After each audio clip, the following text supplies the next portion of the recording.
Hi everybody. There we go, reconnected. It's Benita here to do my February forecast.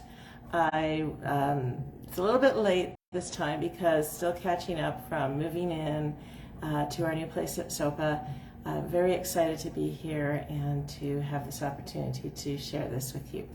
So I decided to do the forecast this month with my favorite go-to deck, the Osho Zen Tarot. So I pulled 3 cards for February, and the first card I have is the guidance card. So it's saying it's going to be really important in the month of February to become conscious of any inner guidance you're getting. It's really going to be a month to go inward and tune in, and you're going to see from the other cards that are coming up for this month that there's going to be sort of the universe conspiring to make you turn inward because of the external things that are going to happen that point out where the work needs to be done. So, guidance card is first. And then we have the burden card. So this is the card I will often see if people are in relationships that don't serve them, careers that don't serve them. What you see here is a poor person carrying the wealthy person, the nobleman, up the mountain. And the poor guy is doing all the work and the guy on top is getting the benefit and telling him where to go. That's never a good situation for any of us. So it's pointing out you're going to become really aware this month of any situation you've been in. It might be even a really long-term one that no longer serves you. So you're really going to get that message very clearly. And even if you're not ready to do anything about it this month, it's going to get very uncomfortable not to address it. So that's the significant thing. I'm not getting the impression this month that there's necessarily a lot of outward action, but it's going to be more of an inward realization that, this is coming up. I'm going to have to deal with it. And this month might just be the planning stage of how are you going to tackle it? How are you going to ask your boss for that raise? How are you going to have that difficult discussion with somebody you love? How are you going to resolve this situation that isn't going to resolve itself? A lot of times in my practice as a psychic life and business coach, I'll be talking to somebody who'll be saying they're having this problem in their relationship or their career or what have you. And it's as though they're waiting for the other person to do something. And part of it may be thinking that that's how change occurs. Quite honestly, change starts from within. If you want the external world to shift, you have to shift internally first. The external world, it's a quantum universe. It's a manifestation of our consciousness.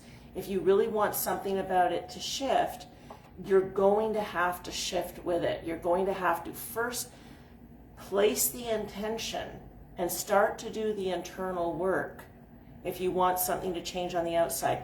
If you adopt a passive response, well, I'll wait for this person to figure it out, or I'll be passive aggressive and hint that I'm not happy, and if they don't get the hint because maybe the pattern they're operating isn't conscious, then I get to be mad at them for them not getting the hint, when really you're mad at yourself because you're not taking action. You're not making it clear. So let me put it this way. When you have the difficult conversation, it's going to be bloody uncomfortable for you and for the other person. It might even be really scary. But what's scarier? Opening that up and looking at it and facing it, or doing nothing? So maybe you have the difficult conversation. Maybe it creates some disruption in your life. Maybe you have to change jobs. Maybe you have to have some challenges in a relationship or ultimately walk out of it if one or both of you is really stuck and not prepared to do the work. And of course, know that if it is a relationship issue, I do work with couples. I can help you understand the patterns that are affecting you and how to work through them so you come to an awakening. And that awakening will either make it really clear you belong together and you're ready to keep doing the work together, or your karma together is done. The whole idea is to become awakened as much as you possibly can. And that never happens from being passive. Ultimately, we have to take a step, see what that creates for us, And then we get information about the next step. And if you're in a situation that's really overwhelming, all you have to do is take the first step. Don't worry about step 10. Don't worry about the ultimate outcome of the situation. Just what's the first step you need to take. And when you take that step, you're going to have more information. The boss is going to agree that you are worth more, and you'll get a promotion, or you'll get the raise, or you'll get a plan on how that's going to happen. Your partner is going to say, yes, I'm glad we talked about this, or your child or your parent, and they're going to do the work with you. Or you're going to get a no or resistance. That's still more information. That still tells you if there's no opening there, you're still responsible for figuring out what your next step is. The world isn't happening to you. It's generated from you. So if you want change, you're going to have to face these areas of your life that aren't serving you, and you're going to have to do something about it. But like I said, this month, it might just be working with the resistance that is coming up, working through the subconscious patterns that say, no, you're supposed to stick this out no matter what, and wait for change, and help those patterns become conscious. A lot of the work I do with inner child is that, oh, hi, Karen, and I appreciate everybody that's tuning in right now. Thank you. A lot of the inner child work is working with the parts of you frozen in time, stuck at the age you were when the pattern started, and helping those parts to learn. You're in an adult body now. You have agency. You have choices you didn't have back then. You don't have to wait for the world to change for you to get to a place where you're growing or where you feel safe. You have the power to do that. So a lot of my work with the inner child is giving you techniques to actually access those parts of your psyche and parent them and help them to understand that they do have choices now and that things can get better. So if this month you're feeling that overwhelm, you're feeling like, yeah, gee, I know the situation doesn't work for me anymore, but you don't feel the steps are there yet, you feel that resistance, you're not really sure why, let's do a session. I work by phone, Zoom, I work at my office downtown in Kelowna here.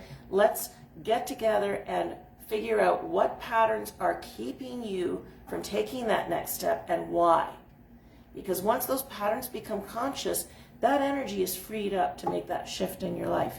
Interesting, the last card I get for this month, so for those of you just tuning in, we've had the guidance card saying this is the month to start listening to your inner guidance. We have the burden card saying you're really going to get it pointed out to you where your life is not serving you. Whether you're losing energy to a situation, or you're in the job or relationship, what have you, that's not working for you. It's going to be really obvious. And the last card is the projections card. So a lot of times when we know we should change a situation, but it's really scary to, because the what ifs start kicking in. What if this goes really badly? What if I end up in a really bad situation? And that keeps us frozen. This kicks in. We put on a mask. I'm fine. It's okay. I can manage. It's not so bad. And isn't it a shame how many of us live in a life that's not so bad because we don't want to do the difficult, uncomfortable work of getting to the point where it could be great. It could be that relationship you've wanted your whole life. It could be that career that just makes your heart sing and makes you feel on purpose. It could be that home that's just a joy to be in and it's a healing space for you. How do you get there? You acknowledge, this doesn't feel good anymore. This isn't working for me. I'm not happy. And I need to do something about it. Even if you don't know the next step, make the commitment, place the intention that you will do this work for yourself. Because the alternative is you come to the end of a mediocre life, always wondering, what if? What if you had taken that chance? What if you had spoken up in that situation? What if it could have been better? So this month, that inner guidance is going to nudge you. It's going to nudge you through situations in your life. Anything that you've been rationalizing is okay and I can accept it and I can manage is going to feel uncomfortable, deeply uncomfortable. And your pattern is going to want to rationalize it as still okay. Be aware of that. Be aware of that resistance pattern that says, no, this is okay, or, well, maybe they will change. Be aware of that because that holds you back from growth. And the other thing I'm going to suggest is evidence-based thinking. If you've been in a situation for a long time and you're waiting for something to change, ask yourself, is there any evidence to indicate that change is occurring? Not that it's been promised, not that somebody says, I'll try. Is there actual action happening that says change is occurring? Pay attention for that, because if there isn't, then you have to acknowledge you're stuck. It doesn't matter if the other person's stuck. It doesn't matter if there's resistance there, because you can't do anything about that. It's, are you stuck? Have you been given the information, the knowledge that your situation isn't shifting, and you've been fooled by your mind saying, oh, but it'll get better. They'll figure it out. They'll say sorry. They'll give me that raise. They'll acknowledge my worth.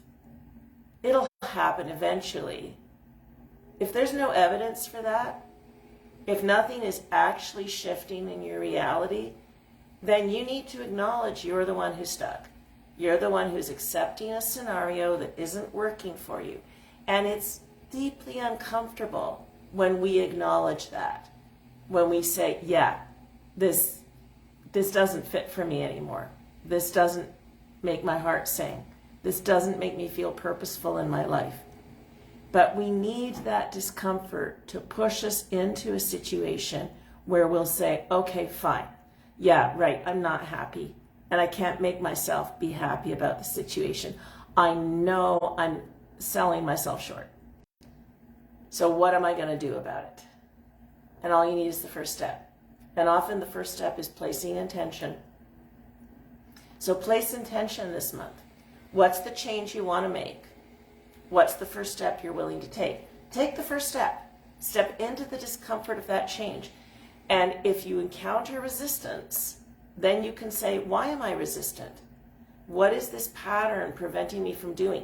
How is it trying to protect me from change? Remember, your patterns are operating as though you're still that little child, still stuck in whatever situation created the pattern. It thinks any move outside of your comfort zone is dangerous. So when you encounter resistance, that's almost a guarantee that you're heading toward growth. So be willing to step into the growth. Be willing to step into the discomfort.